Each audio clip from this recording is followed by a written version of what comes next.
Assalamualaikum warahmatullahi wabarakatuh. Perkenalkan, nama saya Effendi Yusuf, NPM 4 kelas A. Ingin mempresentasikan hasil proposal saya yang judulnya aktivitas antioksidan ekstrak daun kelor dengan menggunakan spektrofotometer UV vis. Pendahuluan. Pertama, latar belakang. Antioksidan adalah senyawa yang dapat menghentikan reaksi propagasi radikal bebas, baik yang berasal dari produk samping metabolisme yang terjadi di dalam tubuh maupun yang berasal dari lingkungan, seperti asap rokok, polusi udara, obat-obatan tertentu, sinar ultraviolet, dan radiasi. Salah satu antioksidan yang biasa digunakan adalah vitamin C. Daun kelor adalah tanaman multigizi, terutama Fe, As, folat, Ca, fosfor, namun belum dimanfaatkan secara maksimal di Sulawesi Barat. Sebagian besar hanya dimanfaatkan sebagai pembatas halaman rumah maupun kebun. Antioksidan adalah pengertian kimia, merupakan senyawa pemberi elektron.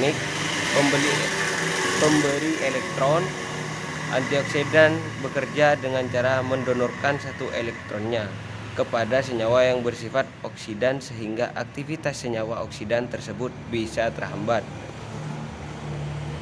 Yang ketiga, analisis kekuatan antioksidan dilakukan dengan menghitung nilai IC50 yang didasarkan pada persentase peredaman radikal bebas DPPH dalam kurung 1,1 min Deep Henley, 2 min Picherly Drazli.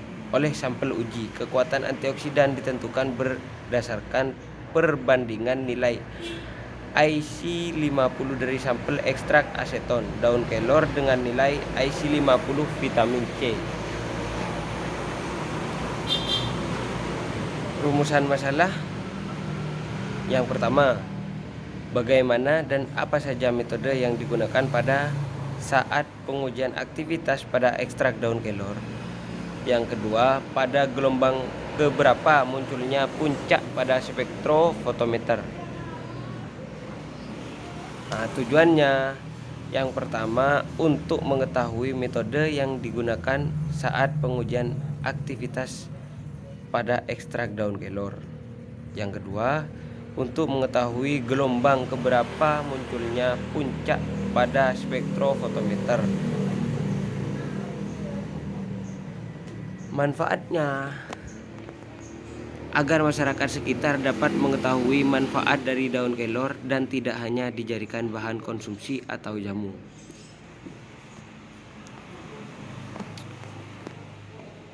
Tinjauan pustaka. Tumbuhan kelor ialah merupakan jenis pepohonan yang bias tumbuh dengan baik dan cepat, dan dunia juga telah menggambarkan sebagai tanaman yang paling memiliki nilai gizi yang tinggi. Dari bagian daun sendiri mampunya kandungan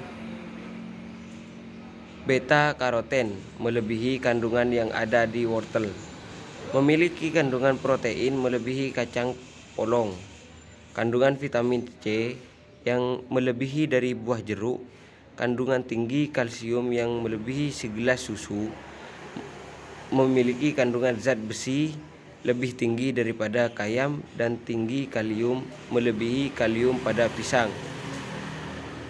Kelor juga sering digunakan sebagai pelengkap pengobatan modern bagi penderita sakit kronis.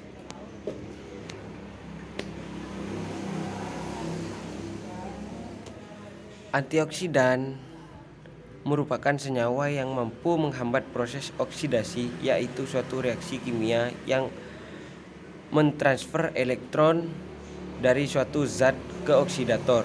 Reaksi oksidasi dapat menghasilkan radikal bebas dan memicu reaksi rantai sehingga menyebabkan kerusakan sel tubuh dan ketenukan. Dalam arti khusus, antioksidan adalah zat yang dapat menunda atau mencegah terjadinya reaksi antioksidasi radikal bebas dalam oksidasi lipid. Metode DPPH yaitu merupakan metode analisis kapasitas antioksidan yang sederhana menggunakan senyawa pendeteksi yaitu DPPH. Senyawa DPPH adalah senyawa radikal bebas stabil yang dapat bereaksi dengan atom hidrogen yang berasal dari suatu senyawa antioksidan membentuk DPPH tereduksi.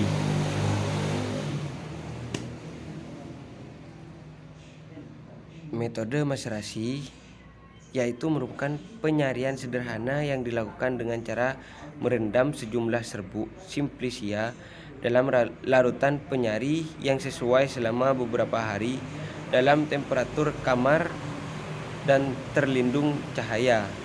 Maserasi digunakan untuk menyari simplicia dengan komponen kimia yang mudah larut dalam cairan penyari. Jenis pelarut yang digunakan sangat mempengaruhi hasil ekstraksi. Pelarut etanol merupakan pelarut yang dapat menghasilkan ekstraksi terbaik. Metode penelitian, waktu penelitiannya lamanya dari 28 Desember 2021 sampai dengan 10 Februari 2022.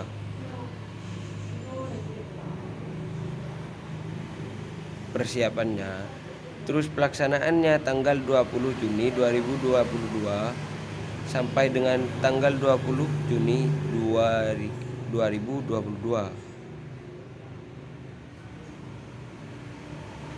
Penyelesaiannya 25 Juni sampai dengan 20 Juli 2022. Metode penelitian. Lokasi atau tempat penelitian.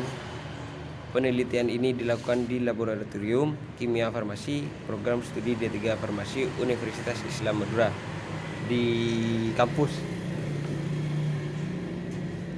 Alat dan bahan yang digunakan dalam penelitian ini berupa blender, vortex, spektrofotometer UV vis, neraca analitik, water bed, vakum rotari, evaporator, corong, Buchner, mikropipet 10 sampai 1000 UL. Kertas saring, tabung reaksi tertutup, serta alat-alat gelas yang digunakan di laboratorium analisis. Bahan yang digunakan dalam penelitian adalah daun kelor, aquades, metanol, DPPH, rutin, aluminium foil. Prosedur kerjanya yaitu yang pertama pembuatan simplicia, yang kedua ekstraksi simplicia menggunakan metode maserasi, yang ketiga pembuatan larutan pembanding dan uji, yang keempat uji pendahuluan aktivitas antioksidan, yang kelima optimasi metode uji aktivitas antioksidan, yang keenam uji aktivitas antioksidan.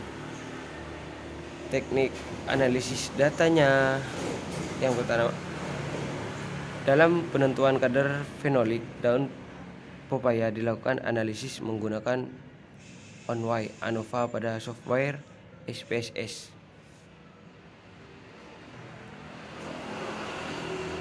Dan ini daftar pustakanya. Saya ambil daftar pustaka beberapa.